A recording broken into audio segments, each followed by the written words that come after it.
नमस्कार, मैं अश्विनी वानखड़े। कृषि न्यूज में आपका स्वागत है। आइए नजर डालते हैं आज की कृषि से जुड़ी सबसे बड़ी खबरों पर।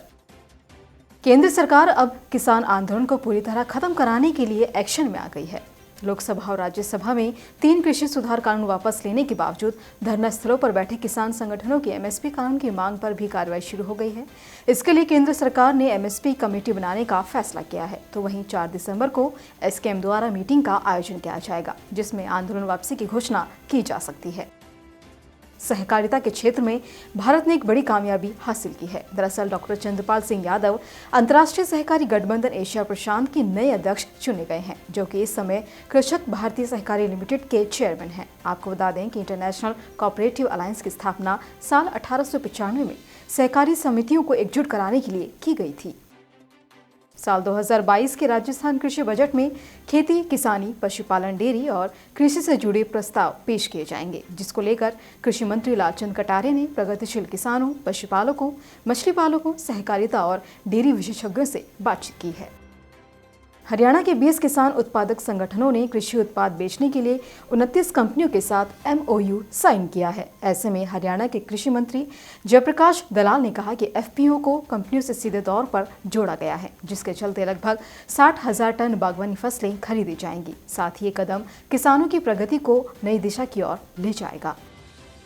मध्य प्रदेश के सीएम शिवराज सिंह चौहान ने कहा कि कृषि क्षेत्र में बांस मिशन लागू कर खेती को लाभ का धंधा बनाया जाएगा। साथ ही मुख्यमंत्री ने विभाग के अधिकारियों से बांस मिशन के लिए कार्य योजना बनाने और इसे लागू करने के निर्देश दिए। उन्होंने कहा कि किसानों को बांस की खेती के लिए प्रेरित करें और मध्य प्रदेश में व्यवस्थित ढंग से बांस मिशन को आगे बढ़ाया जाए।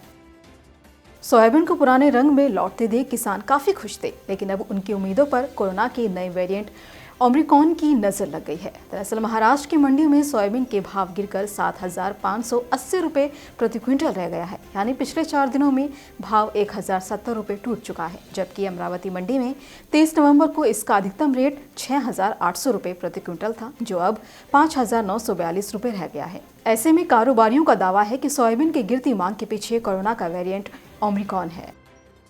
मध्य प्रदेश के कृषि मंत्री कमल पटेल ने प्रधानमंत्री फसल बीमा योजना के तहत किसानों से रबी सीजन की फसलों का बीमा 31 दिसंबर 2021 से पहले करवा लेने की अपील की है। दरअसल कृषि मंत्री ने कहा कि पहले वनग्रामों में फसल बीमा नहीं किया जाता था, लेकिन अब वहां पर वनग्राम की जमीन है, वहां भी बीमा दिया जाएगा।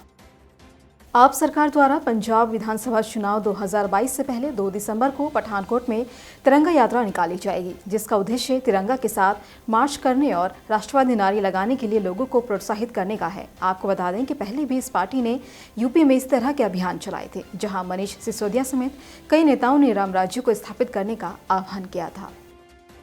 एल्पकॉट network events and conference management company private limited द्वारा 1 से 3 दिसंबर तक हाइब्रिड मोड में FAI एनुअल सेमिनार 2021 का आयोजन किया जा रहा है, जिसका थीम है challenges in fertiliser and agriculture. आपको बता दें कि वर्चुअल के साथ साथ नई दिल्ली के इंडिया हैबिटेट सेंटर में भी आयोजित किया जा रहा है।